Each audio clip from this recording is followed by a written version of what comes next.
Matryoshka.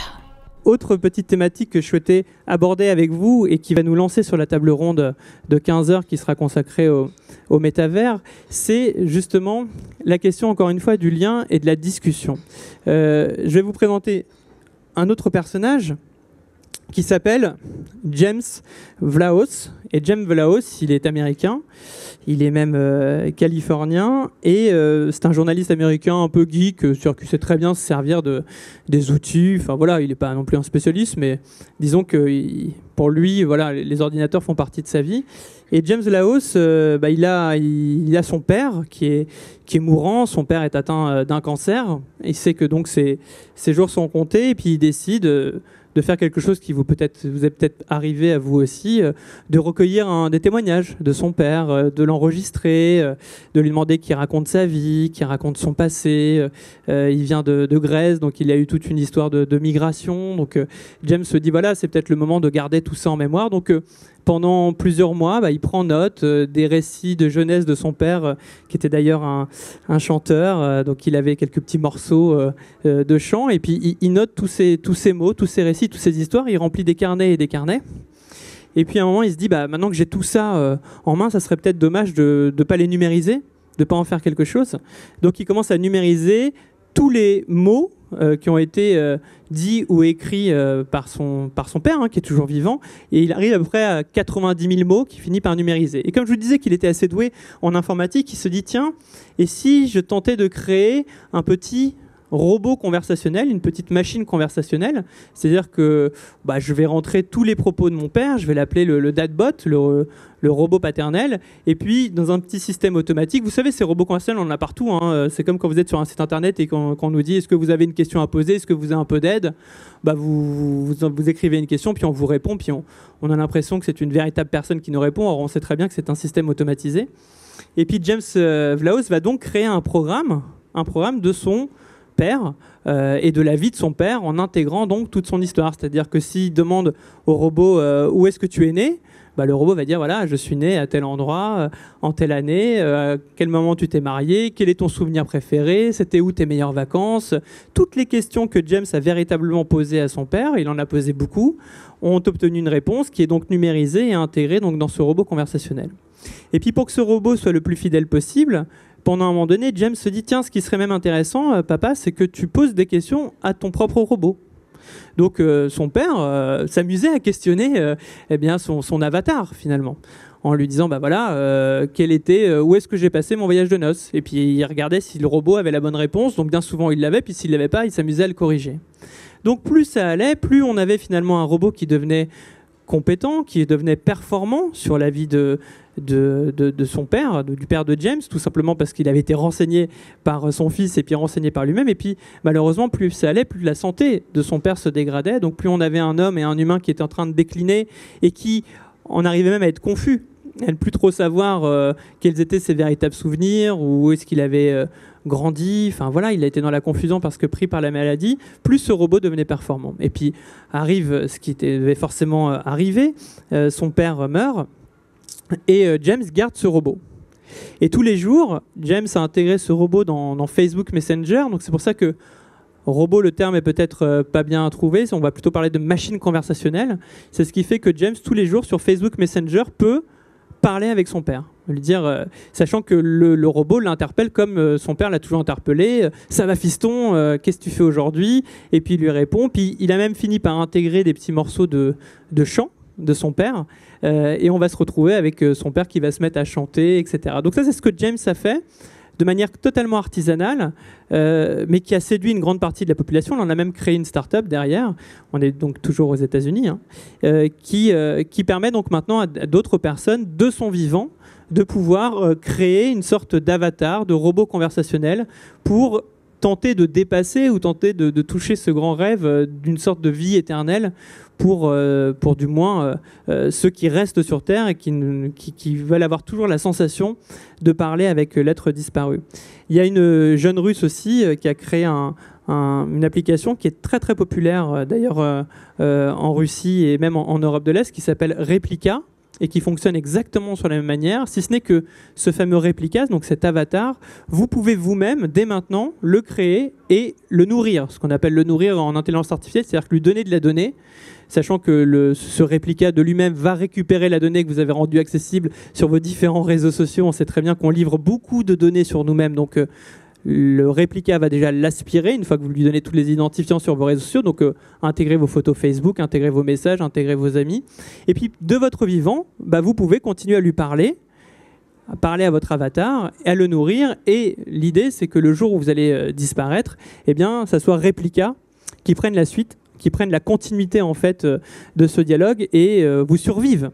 Donc ça peut paraître assez insolite comme histoire, mais on est véritablement là dans une tendance très lourde sur le monde de la tech aux États-Unis, et pas qu'aux États-Unis d'ailleurs, qu'on appelle le transhumanisme, c'est-à-dire cette idée, encore une fois, de dépasser la mort. C'est d'ailleurs un rêve vieux comme le monde, mais on voit qu'aujourd'hui, on peut avoir des technologies qui peuvent nous donner cette impression-là.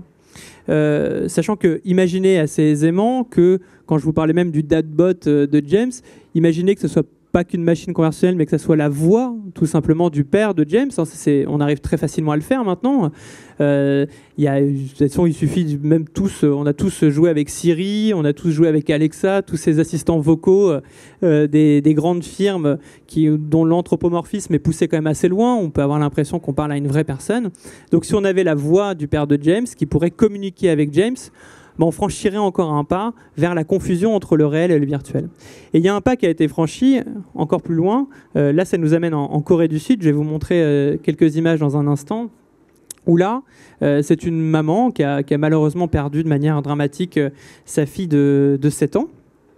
Et refusant donc cette mort, refusant que cette fille de 7 ans disparaisse, a décidé de tout faire pour tenter de la numériser et puis pour tenter de revivre des moments avec elle.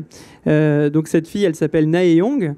Et puis pendant des mois, en fait, elle a confié tous les souvenirs, tous les documents, toutes les photos de Nae-Yong à une entreprise sud-coréenne qui développe la réalité virtuelle. Et puis en prenant des comédiennes qui lui ressemblaient, on commençait à modéliser Nae-Yong, on modélisait aussi des endroits qui lui étaient chers, comme par exemple un parc où elles avaient l'habitude d'aller toutes les deux pour fêter leur anniversaire. Et après plusieurs mois, on va suivre, là je vais vous montrer les images, les moments où la maman de Nae-Yong va donc découvrir l'avatar de sa propre fille, au moment où elles se retrouvaient pour fêter leur anniversaire. Vous allez voir, c'est des images qui sont assez saisissantes et des images qui datent pourtant déjà d'il y a quelques années. Donc je vous laisse imaginer les progrès technologiques qui ont été faits depuis. Et tout cela d'ailleurs va nous ouvrir la table ronde suivante qui est sur la question de l'avatar, la question de la virtualisation. On regarde ces images.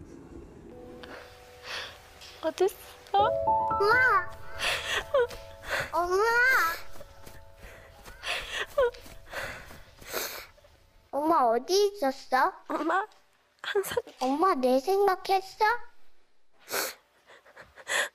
맨날 해. 나는 엄마 많이 보고 싶었어. 엄마도 너 보고 싶었어.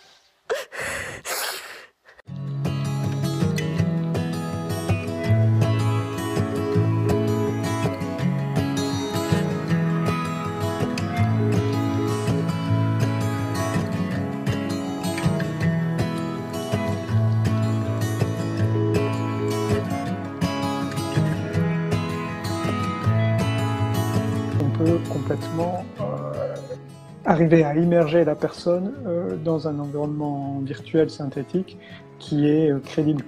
Alors, si on pose la question à un moment donné, est-ce que vous êtes dans la réalité ou dans quelque chose de virtuel, bien sûr, voilà, on n'est pas dans Matrix, on est tout à fait capable de dire ah ben non, là c'est quelque chose de faux, là c'est quelque chose de vrai. Mais par contre, ce qui se passe, c'est que si on est en fait, avec ces technologies de réalité virtuelle, on va essayer d'aller vers une activité sensorimotrice et cognitive qui est suffisamment pertinente et crédible pour que on croit vraiment ce qu'on va appeler le sentiment de présence.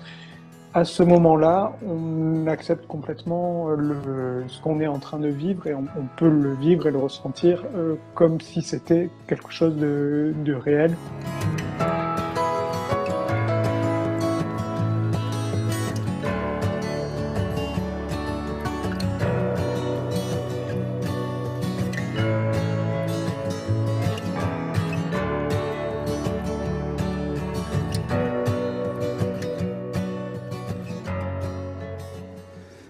Donc, voilà, qu'est-ce que vous pensez de ces images, Fanny ?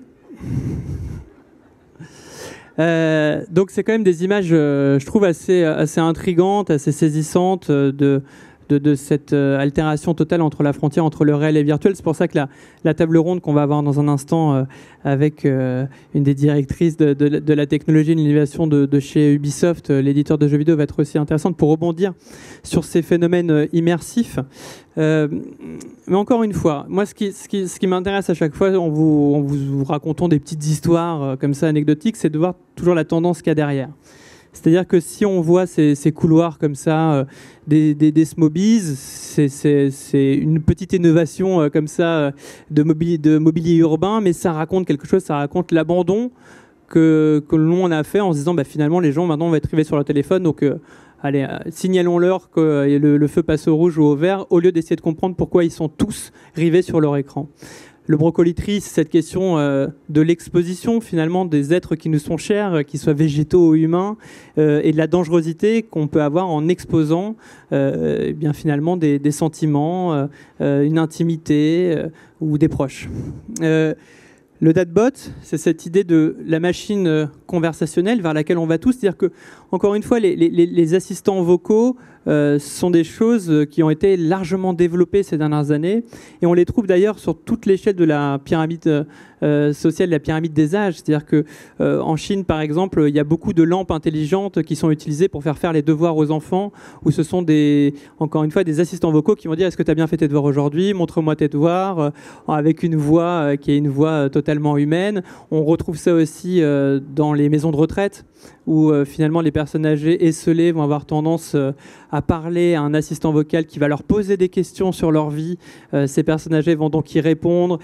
Plus ça va aller, plus la machine va enregistrer les souvenirs, les expressions, les préférences de cette personne, qui va avoir l'impression de parler à une personne humaine, puisque c'est tout ce qui est fait en ce moment par les industriels et les ingénieurs, c'est de faire en sorte que ces robots puissent ressentir des émotions. Vous savez, il y a un grand fantasme en ce moment dans la Silicon Valley, c'est de nous faire croire que les robots émotionnels peuvent exister, c'est-à-dire que votre Alexa puisse ressentir vraiment des sentiments pour vous. Il ne faut jamais oublier qu'en fait, un robot, c'est comme un aspirateur, hein.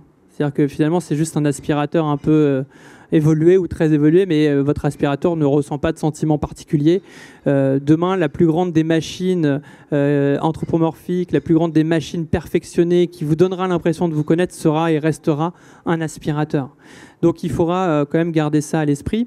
Et puis enfin, pour terminer cette petite présentation, la question du transhumanisme, c'est une question qui est aussi centrale. Quand vous regardez bien ce que j'appelle les architectes de la Silicon Valley, les architectes du Nouveau Monde, tous ces gens que vous connaissez, parce que leurs noms sont cités plusieurs fois par jour, que ce soit Jeff Bezos, que ce soit le fondateur donc d'Amazon, que ce soit Peter Thiel, les cofondateurs de Google, ils sont tous dans une volonté d'essayer de dépasser leur propre finitude, qui est celle de l'enveloppe humaine, l'enveloppe corporelle, qui malheureusement a une fin. Donc leur obsession, c'est d'arriver à dépasser cette fin-là. Et c'est vrai que lorsqu'on est milliardaire et multimilliardaire et qu'on peut tout avoir, il y a quelque chose qu'on ne peut pas encore s'acheter et s'offrir, c'est la vie éternelle. Donc c'est pour ça qu'ils investissent énormément d'argent pour tenter de reculer cette échéance-là. Et l'une des possibilités, l'une des modalités peut-être de prolonger la vie humaine serait de la prolonger dans un cyberespace, serait de la prolonger dans un espace virtuel. Vous savez, aujourd'hui, on parle beaucoup du métavers, sans d'ailleurs bien comprendre de quoi il s'agit, et ce sera l'objet, encore une fois, de notre discussion qui va arriver. Mais le métavers, si je le résume simplement, on peut imaginer que notre existence de profil sur les réseaux sociaux, prenons Facebook, parce que je sais que toutes les Fanny ici y sont.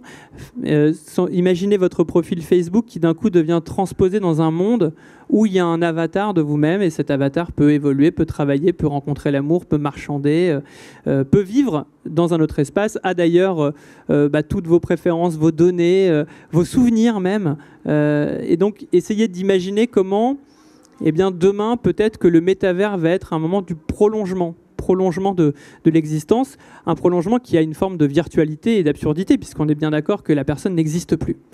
Mais ça me semblait intéressant de finir sur ce transhumanisme qui est encore une fois une tendance lourde et dont on n'a pas fini de parler, puisque c'est ici, à cet endroit, que des millions et des centaines de millions de dollars sont investis. Merci de m'avoir écouté. Matrioche.